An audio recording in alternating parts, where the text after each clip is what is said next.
एक बार की बात है।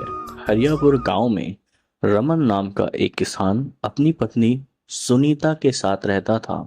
रमन अपने खेत में सब्जियों की खेती करता था और शाम में बाजार में उन्हें बेचता, जिससे रमन का परिवार चलता था। सुनीता, ओ सुनीता, सुनती हो? मुझे भूख लग रही है। अभी तक खाना तैयार नहीं हुआ क्या? क्या हुआ? क्यों गला फाड़ रहे हो? खाना तैयार हुआ क्या? मुझे बहुत जोरों की भूख लग रही है। अरे बना रही हूँ, दो ही हाथ है मेरे। सब्र करो, अभी आधा घंटा और लगेगा। सुनीता, तुम क्या करती रहती हो दिन भर? तुमने नौकरानियां नहीं लगा रखी हैं। मैं ही दिन भर मरती रहती हूँ। खाना बनाने के अलावा हजारों काम है घर में। मुझे बाजार भी जाना है, यह सब्जियां बेचने। जरा जल्दी करो। तुम्हें कितनी बार कहा है कि सुबह जल्दी उठो, मगर नहीं। सारा दिन काम काम। मैं तो थक चुकी हूँ अब इस काम से। सारा दिन काम करो और ऊपर से इनकी बातें सुनो। अब तो ऐसे जीवन से मैं थक चुकी हूँ। मन तो करता है कि सब कुछ छोड़ छाड़ कर कहीं चली जाऊं। थोड़े समय बाद खाना बनता है और रमन और सुनीता खाना खाते हैं। रमन अपनी सब्जियां बाजार में बेचने के लिए निकल जाता है। थोड़ी देर बाद सुनीता की सहेली शीला वहां आती है। अरे शीला, कहाँ थी तू इतने दिनों से? आई नहीं बहुत दिनों से। तेरी तबीयत तो ठीक है ना? बस कुछ नहीं, अभी काम से फ्री हुई हूँ, तो मैंने सोचा सुनीता के पास बैठकर दो बातें कर लूं। वैसे तुम्हारा मुंह आज इतना उतरा उतरा क्यों लग रहा है? अरे क्या बताऊं शीला, सारा दिन काम करते करते थक जाती हूँ। और मेरे पति हैं कि उन्हें हर चीज हाथ में चाहिए, जरा सा भी घर का काम नहीं करते। अरे बस इतनी सी बात।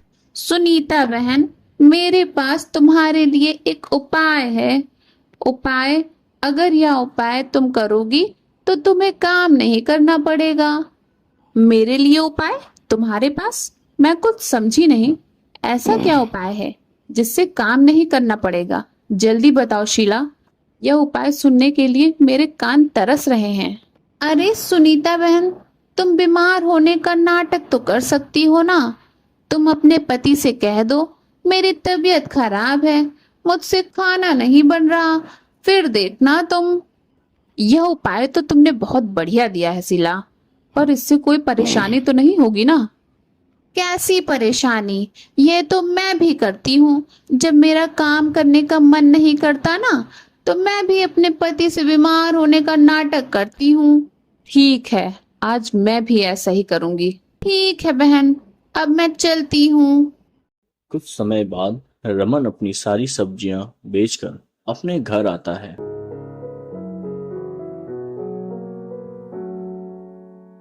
अरे सुनीता, तुम्हें रात की नींद कम पड़ती है क्या, जो दोपहर में भी सो रही हो? चलो उठो, जल्दी से मेरे लिए चाय बना कर ले आओ।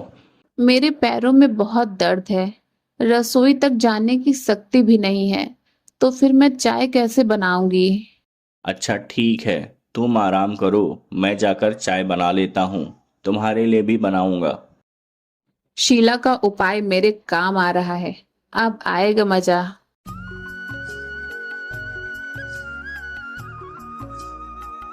सुनीता, ओ सुनीता, अब तो उठो। अब तो सुबह भी हो गई है। अब तो तुम्हारे पैर का दर्द ठीक हो गया होगा। नहीं, मेरे पैरों का दर्द तो अब ठीक है, मगर पता नहीं अभी सुबह से मेरा सर बहुत दुख रहा है। बहुत जोरों का दुख रहा है। उठती हूँ तो चक्कर आ जाता है। ठीक है सुनीता, तुम आराम करो। मैं जाकर रसोई में खाने की तैयारी करता हूँ। फिर उसके बाद ही मैं अपने खेत पर चला जाऊंगा। पहले सुनीता को खाना दे देता हूँ, उसके बाद मैं खेतों की ओर जाऊंगा। सुनीता, मैं चलता हूँ। आज मुझे घर लौटते लौटते शाम हो जाएगी। आज मुझे खेतों में पानी लगाना है। तुम्हारे लिए खाना बनाकर रसोई में रखा है। तबीयत ठीक होते ही तुम वह खाना खा लेना। रमन के जाते ही थोड़ी देर बाद सुनीता के पास शीला आती है। अरे कामचोर कहीं की, अब तो उठ जा, गया तेरा पति। शीला, इतनी गहरी नींद लग रही थी कि तुम्हें क्या बताऊं। अरे, मिट्टी खोदने के लिए फावड़ा तो मैं घर पर ही भूल गया। अब मैं मिट्टी कैसे खोदूंगा? चलो पहले घर जाकर फावड़ा लेकर आता हूँ। इतनी ही देर में रमन घर पहुंचता है। क्यों सुनीता, तुम्हें मेरा उपाय कैसा लगा? मेरा उपाय काम तो कर रहा है ना? हाँ शीला बहन, तुम्हारा उपाय तो मेरे बहुत काम आ रहा है। मैं अपने पति को कल से ही पागल बना रही हूँ। तुमने जो बताया था बीमार होने का नाटक, वाकई यह उपाय बहुत काम का है। ओ, अब मैं समझा। सुनीता ने काम ना करने के लिए बीमार होने का नाटक किया है। ठीक है, मैं भी देखता हूँ तुमसे घर का काम कैसे करवाना है सुनीता। अब मुझे तुम्हें सबक सिखाना है, तब जाकर तुम्हारी अकल ठिकाने आएगी। अरे सुनीता, अभी तक तुम्हारा बुखार उतरा नहीं?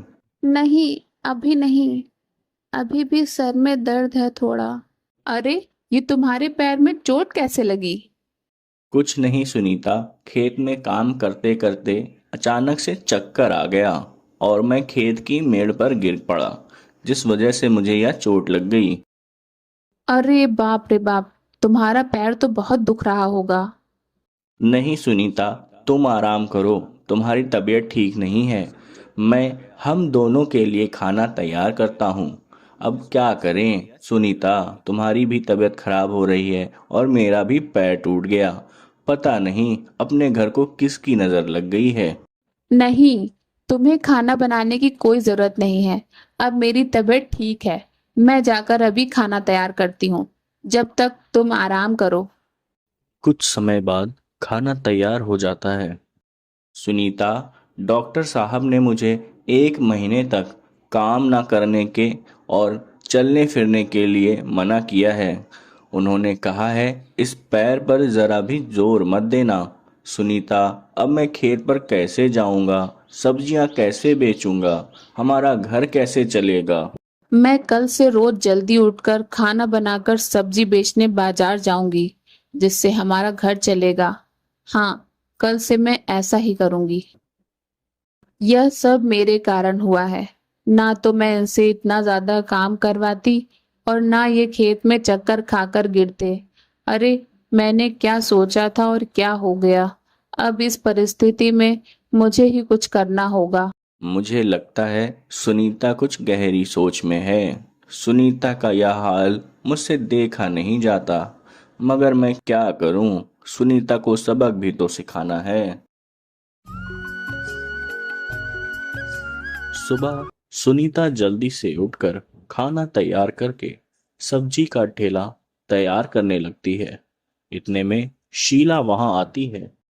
क्या सुनीता, ये मैं क्या देख रही हूँ? तुम सुबह इतने जल्दी उठकर सब्जी का ठेला तैयार कर रही हो? क्या तुम बाजार जा रही हो सब्जी बेचने? अरे शीला बहन, अब मैं क्या बताऊं। मेरे पति को खेत में गिरने के कारण पैर में चोट लग गई है, जिस कारण डॉक्टर ने उन्हें 1 महीने तक काम नहीं करने की सलाह दी है। मुझे यह काम तो करना ही होगा। ठीक है बहन, अब मैं चलती हूँ। बड़ी आई, खुद तो मुझे उल्टा ज्ञान देकर गई और खुद तो सुबह जल्दी उठकर नदी से पानी भरने जा रही है। मुझे कह रही थी काम से बचने के लिए बीमार होने का नाटक कर ले। क्या करूं, भाग्य में जो लिखा है वह तो हो ही गया। अब जल्दी से सब्जी का ठेला तैयार करती हूँ।